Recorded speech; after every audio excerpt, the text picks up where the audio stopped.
Halo, salam sejahtera buat kita semua. Terima kasih kita panjatkan kepada Tuhan Yang Maha Kuasa karena atas berkat dan rahmat-Nya saya dapat menyelesaikan hingga mempresentasikan proposal penelitian saya pada saat ini. Terima kasih saya ucapkan kepada dosen pengampu mata kuliah Metode Penelitian Ekonomi yang terhormat Bapak Nasrullah Hidayat MSc dan juga Bapak Armin Rahmansyah SEMSI. Perkenalkan, saya Nobel Putra Nenggolan dengan NIM 7223240010 akan mempresentasikan proposal penelitian saya yang berjudul Pengaruh Pertumbuhan Ekonomi, Konsumsi Energi, dan Jumlah Penduduk terhadap tingkat emisi CO2 di Indonesia. Sebelum membahas dalam konteks Indonesia, ada baiknya membahas atau memperjelas dalam konteks global terlebih dahulu. Selama abad ke-20, permukaan bumi menghangat sekitar 0,6 derajat Celcius yang disebabkan langsung oleh gas rumah kaca.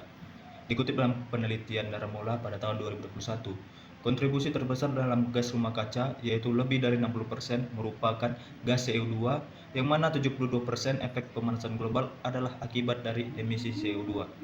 Dalam aksi mengurangi dan memitigasi kerusakan lingkungan, diterbitkanlah kebijakan melalui kesepakatan negara-negara yang terlibat di dalam forum internasional, yaitu The Conference of Paris atau COP21 Paris, yaitu Paris Agreement pada Desember 2015. Secara tegas, perjanjian ini terdiri dari 2 poin. Yang pertama, membatasi kenaikan suhu global hingga 1,5 derajat Celcius dan 2 derajat Celcius untuk tingkat praindustri. Selanjutnya yang kedua, yaitu mengurangi tingkat emisi gas rumah kaca dan mencapai target net zero emission. Tahun 2024 merupakan tahun terpanas sejak pencatat global dimulai tahun 1850, yaitu 1,29 derajat Celcius di atas rata-rata abad ke-20, yaitu 13,9 derajat Celcius. Nilai ini lebih tinggi 0,10 derajat Celcius dari rekor sebelumnya yang ditetapkan tahun lalu. Uniknya, 10 tahun terpanas dalam catatan 175 tahun ini, semuanya terjadi dalam dekade terakhir ini, yaitu tepatnya pada tahun 2015 sampai 2024. Peningkatan suhu global mempengaruhi tingkat efek gas rumah kaca sebagai penyebab terjadinya perubahan iklim. Kerusakan lingkungan erat kaitannya dengan pertumbuhan ekonomi. Dalam penelitian Grossman dan Kruger 1995, berpendapat bahwa kerusakan lingkungan terjadi selama tahap awal pertumbuhan ekonomi. Selain itu, setelah mencapai ambang batas tertentu, intensif pertumbuhan ekonomi akan dimanfaatkan untuk menjaga kelestarian lingkungan. Pola kerusakan lingkungan yang diakibatkan oleh pertumbuhan ekonomi, teorinya berbentuk U terbalik atau yang biasa disebut dengan kurva Kasnes lingkungan. Salah satu kontributor utama pertumbuhan ekonomi adalah konsumsi energi, karena peningkatan konsumsi energi dapat mendorong pertumbuhan ekonomi. Menurut Megazino tahun 2016, pembatasan penggunaan energi dapat berdampak buruk pada pertumbuhan ekonomi, sementara peningkatan penggunaan energi dapat memperbesar pertumbuhan ekonomi.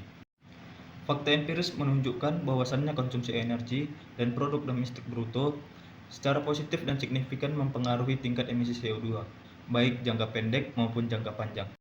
Dalam hal emisi per PDB, pada grafik tercantum, dijelaskan bahwasannya peningkatan emisi karbon di Indonesia selama 23 tahun terakhir tercatat di bawah rata-rata emisi CO2 dunia jika dihitung berdasarkan emisi per unit PDB, yaitu di angka 0,28 kg CO2 per ppp USD.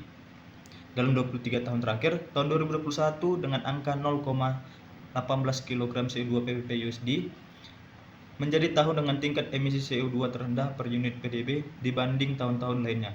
Data ini menunjukkan bahwa Indonesia telah mengalami efisiensi dalam menghasilkan PDB dengan emisi karbon yang lebih rendah.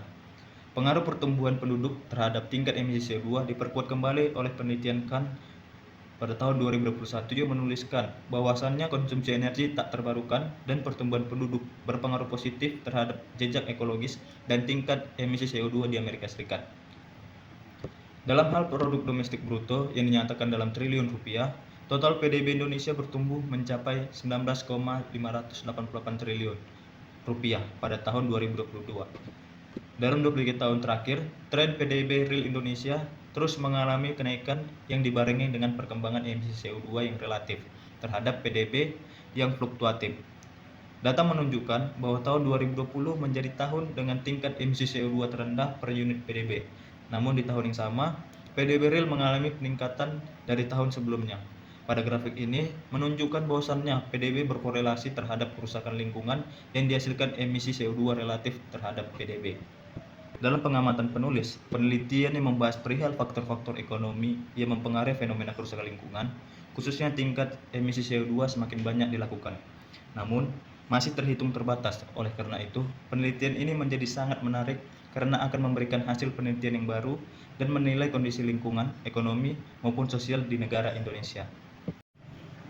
Melalui pemaparan mengenai latar belakang tersebut, maka dapat dirumuskan sebuah perumusan masalah. Yang pertama, bagaimana pengaruh pertumbuhan ekonomi terhadap tingkat emisi CO2 di Indonesia. Yang kedua, bagaimana pengaruh konsumsi energi terhadap tingkat emisi CO2 di Indonesia. Yang ketiga, bagaimana pengaruh jumlah penduduk terhadap tingkat emisi CO2 di Indonesia. Dan yang keempat, bagaimana pengaruh pertumbuhan ekonomi, konsumsi energi, dan tingkat pertumbuhan penduduk terhadap tingkat emisi CO2 di Indonesia. Dan kelima, apakah hubungan antara pertumbuhan ekonomi dan emisi CO2 di Indonesia sesuai dengan hipotesis kurva Kuznets lingkungan. Adapun yang menjadi tinjauan pustaka, khususnya menjadi grand teori dalam penelitian saya ini, yang pertama teori hipotesis kurva Kuznets lingkungan atau environment Kuznets curve, yaitu pada tahap awal pertumbuhan ekonomi cenderung meningkatkan emisi CO2, tetapi setelah mencapai tingkat pendapatan tertentu, kesadaran lingkungan meningkat sehingga emisi CO2 menurun. Teori Kuznets 1991 mengenai kurva U terbalik yang menjelaskan hubungan antara ketimpangan pendapatan dengan pertumbuhan ekonomi, di mana pada awal pertumbuhan ekonomi ketimpangan meningkat, namun ketimpangan akan menurun seiring dengan meningkatnya pertumbuhan ekonomi. Nah, grand teori yang kedua yaitu teori pertumbuhan ekonomi oleh Kuznets.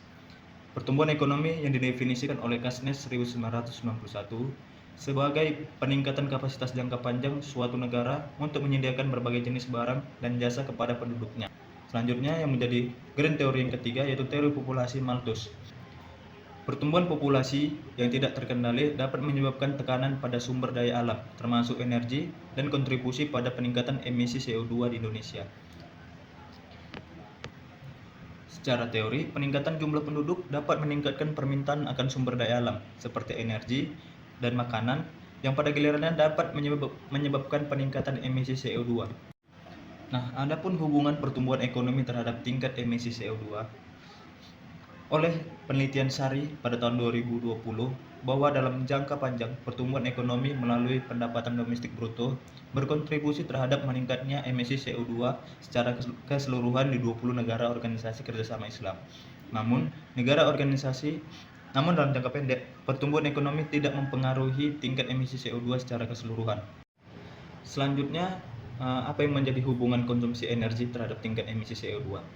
Penelitian Irvani pada tahun 2022 menyebutkan peningkatan konsumsi masyarakat, khususnya pada energi fosil, akan meningkatkan tingkat emisi CO2 karena sejalan dengan intensitas CO2 yang berpengaruh positif dan signifikan terhadap pertumbuhan ekonomi, konsumsi energi, dan populasi penduduk.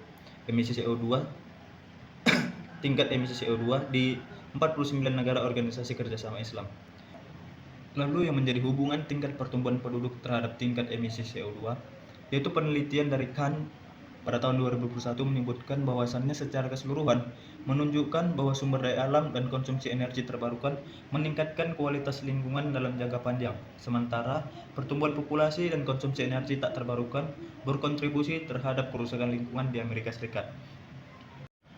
Adapun penarikan praduga awal atau hipotesis, yaitu hipotesis 1, pertumbuhan ekonomi berpengaruh positif terhadap tingkat emisi CO2 di Indonesia.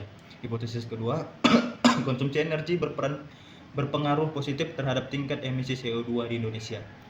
Hipotesis ketiga, tingkat pertumbuhan penduduk berpengaruh positif terhadap tingkat emisi CO2 di Indonesia. Dan hipotesis yang keempat, yaitu pertumbuhan ekonomi, konsumsi energi, dan tingkat pertumbuhan penduduk berpengaruh positif terhadap tingkat emisi CO2 di Indonesia. Nah, adapun yang menjadi metode penelitian saya pada proposal ini, yaitu pertama sumber data. Data dalam penelitian ini adalah negara Republik Indonesia dengan data pada periode 2000 sampai 2023. Data yang digunakan merupakan data time series tahunan selama 24 tahun dari tahun 2000 sampai 2023 yang diambil dari laporan tahunan dan laporan keberlanjutan negara terkait yang sebelumnya telah dilakukan proses seleksi atau pemilihan data sesuai dengan kriteria sampel penelitian yang telah ditetapkan oleh peneliti. Selanjutnya, pendekatan penelitian yang digunakan dalam penelitian ini yaitu menggunakan pendekatan kuantitatif dengan menggunakan data sekunder.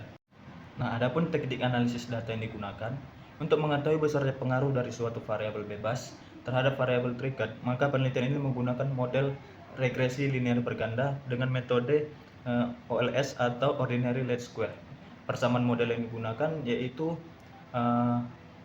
emisi karbon sama dengan alfa ditambah beta 1, PDB ditambah beta 2, konsumsi energi ditambah beta 3, populasi penduduk, ditambah error term. Nah, untuk lebih memperjelas kriteria data yang telah diperoleh oleh peneliti, maka peneliti telah merangkumnya di dalam definisi operasional. Definisi operasional yang pertama dari tingkat emisi CO2 atau variabel Y, yaitu mencakup karbon dioksida yang dihasilkan selama konsumsi bahan bakar padat, cair, dan gas, serta pembakaran gas. CO2 merupakan gas rumah kaca utama yang terlepas ke atmosfer untuk aktivitas manusia yang berasal dari pembakaran bahan bakar fosil dan pembuatan semen, namun tidak termasuk emisi dari penggunaan lahan seperti penggundulan hutan. Data emisi CO2 menggunakan satuan MTCOE yang merupakan singkatan dari Metric Tons of Carbon Dioxide Equivalent, atau dalam bahasa Indonesianya disebut ton metrik setara karbon dioksida. Pada penelitian ini, data bersumber dari World Bank atau Bank Dunia yang dapat diakses secara terbuka oleh seluruh atau semua pihak pada laman World Development Indicator pada situs web World Bank. Data merupakan data tahunan periode 2000 sampai 2023. Selanjutnya yang variabel pertumbuhan ekonomi, penelitian ini menggunakan produk domestik bruto atau PDB sebagai proksi dari variabel pertumbuhan ekonomi. Data PDB real didapatkan melalui laporan data yang dirilis oleh Badan Pusat Statistik yang dapat diakses pada situs web resminya.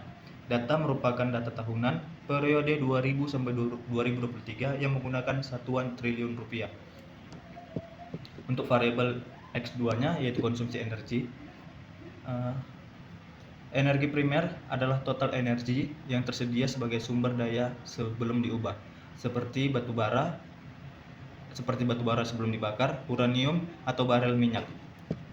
Data konsumsi energi pada penelitian ini menggunakan satuan kilowatt hours atau kWh.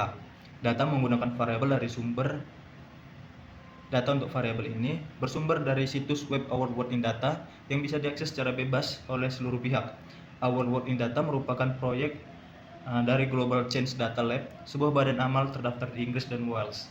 Data pada penelitian ini merupakan data tahunan periode 2000 sampai 2023. Untuk variabel X3 yang terakhir atau variabel yang terakhir itu pada variabel populasi penduduk.